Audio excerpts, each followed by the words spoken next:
پرانے وقتوں کی بات ہے، ایک چھوٹے سے قصبے میں دو بھائی رہتے تھے۔ ان دونوں بھائیوں میں انتہا کا پیار تھا۔ وہ ہر مشکل وقت میں ایک دوسرے کے ساتھ کھڑے رہتے اور لوگ ان کی محبت کو دیکھ کر مثال دیتے تھے۔ ان دونوں بھائیوں کے والدین اس دنیا فانی سے جا چکے تھے۔ ان دونوں بھائیوں میں بڑا بھائی شادی شدہ تھا۔ اس کی بہت ہی خوبصورت اور حسین و جمیل بیوی تھی۔ وقت گزرتا رہا اور وہ دونوں بھائی ہنسی خوشی زندگی گزار رہے تھے۔ ان دونوں بھائیوں کا ایک چھوٹا سا کاروبار تھا اور ان کا گزر بسر بہت اچھی طرح ہو رہا تھا، لیکن ایک وقت ایسا آیا کہ ان کا سارا کاروبار تباہ ہو گیا اور ان کے پاس کچھ نہ رہا۔ جب ان کے حالات مزید بگڑنے لگے تو بڑے بھائی نے کہا، میں اپنے قصبے سے باہر جا رہا ہوں تاکہ کچھ کما کر لاؤں اور اپنا کاروبار دوبارہ سے شروع کر سکوں۔ جب بڑا بھائی اپنے قصبے سے باہر جانے لگا تو اس نے اپنے بھائی سے کہا کہ میں اپنی بیوی کو تمہارے پاس امانت دے کر جا رہا ہوں۔ میرے پیچھے تم اس کا خیال رکھنا اور اس کی ہر ضروریات کو پورا کرنا۔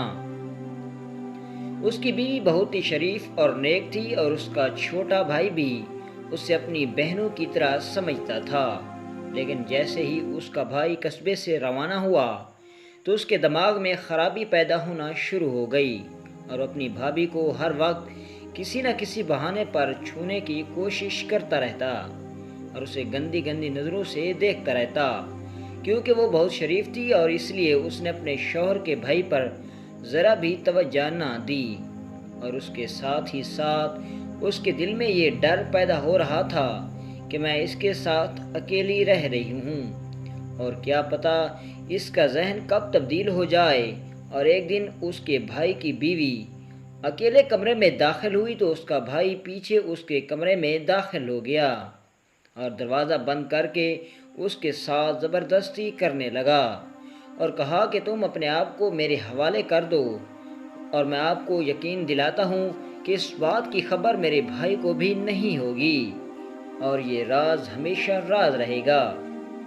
لیکن اس لڑکی نے کہا، میرے شوہر کی عزت میرے پاس امانت ہے، اس کی امانت میں میں خیانت نہیں کر سکتی، اور وہ میری عزت تمہارے پاس بھی امانت دے کر گیا تھا اور تم بھی اپنی امانت میں خیانت کر رہے ہو۔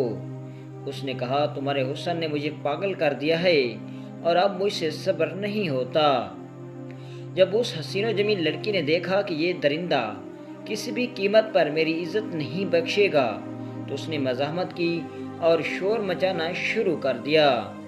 اس کے شور و غل سے تمام قصبے والے اکٹھے ہو گئے، لیکن جب اس لڑکی نے سوچا کہ اگر میں سچ بتاؤں گی تو یہ لوگ اس کو جان سے مار دیں گے اور میری شوہر کی عزت بھی خاک میں مل جائے گی۔ جب قصبے والوں نے پوچھا تو اس لڑکی نے کہا، ہمارے گھر میں چور گھس آئے تھے۔ یہ سن کر تمام قصبے والے خاموشی سے واپس چلے گئے۔ چند دنوں بعد اس کا لڑکی کا شوہر واپس آ گیا۔ جیسے ہی اس کا بھائی واپس آیا تو اس کے چھوٹے بھائی نے اس سے کہا کہ آپ کے پیچھے آپ کی بیوی مجھے ہر وقت غلط کام کرنے کے لیے کہتی تھی، لیکن میں نے ہمیشہ آپ کی عزت کو محفوظ رکھا اور آپ کی امانت میں خیانت نہیں کی، لیکن آپ کی بیوی نے آپ کی امانت میں خیانت کرنے کی کوشش کی۔ جیسے ہی اس کے شوہر نے سنا تو اپنی بیوی کے پاس آیا اور اسے مارنے پیٹنے لگ گیا، اور جب مار مار کے اسے زخمی کر دیا تو اسے طلاق دے کر ایک سنسان جگہ پر چھوڑ کر واپس آ گیا اور اپنی بیوی کی ایک بات بھی نہیں سنی۔ وہ لڑکی ایک سنسان راستے میں زخمی پڑی تھی تو اس راستے سے ایک نوجوان حکیم کا گزر ہوا۔ اس نوجوان نے اس کو جیسے ہی دیکھا تو اس لڑکی کے پاس گیا، اسے اٹھایا اور اسے ساری حال حقیقت پوچھی اور اس لڑکی کا علاج کیا، اور وہ اس کا علاج کرتا رہا اور وہ چند دن بعد صحت یاب ہو گئی۔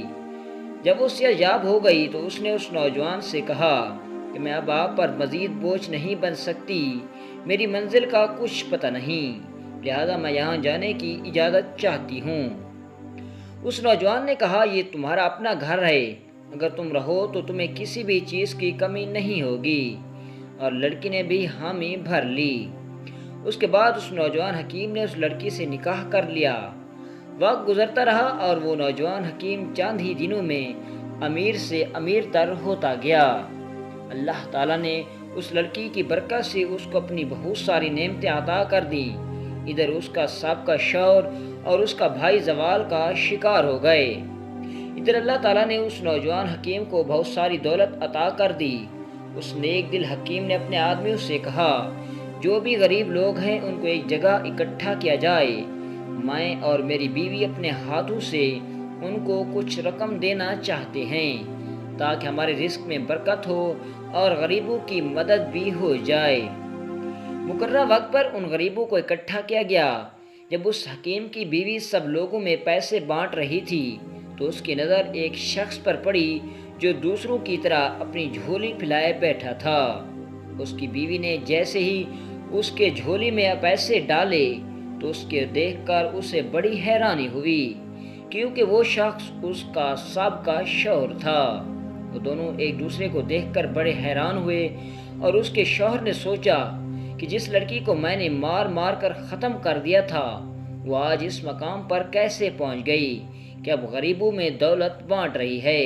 جب اس کے شوہر نے دیکھا تو اس لڑکی سے پوچھے بنا رہ نہیں سکا کہ اس کے پیچھے آخر کیا ماجرا ہے۔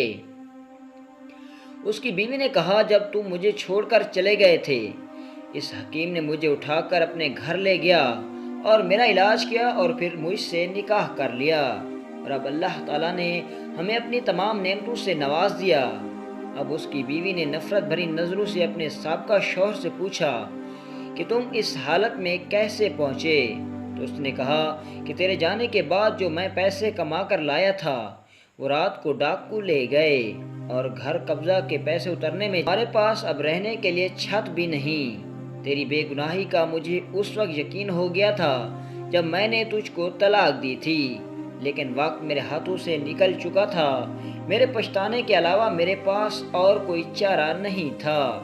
اس کے بعد اس لڑکی نے کہا کہ تو جیسے آدمی کا اس سے بھی برا انجام ہونا چاہیے جو اپنی نیک دل اور شریف بیوی کی قدر نہیں کر سکا اور اپنے بھائی پر اندھا اعتماد کر کے اپنا سب کچھ گوا بیٹھا۔ دوستو امید ہے کہ آپ کو ہماری یہ دلچسپ کہانی اچھی لگی ہوگی۔ اگر آپ کو ہماری یہ کہانی اچھی لگے تو ہمارے اس ویڈیو کو لائک کریں اور ہمارے اس ویڈیو کو اپنے دوستوں کے ساتھ ضرور شیئر کریں۔ ملتے ہیں انشاءاللہ نیکسٹ ویڈیو میں ایک اچھی سی دلچسپ کہانی کے ساتھ۔ اجازت دیجیے، اللہ حافظ۔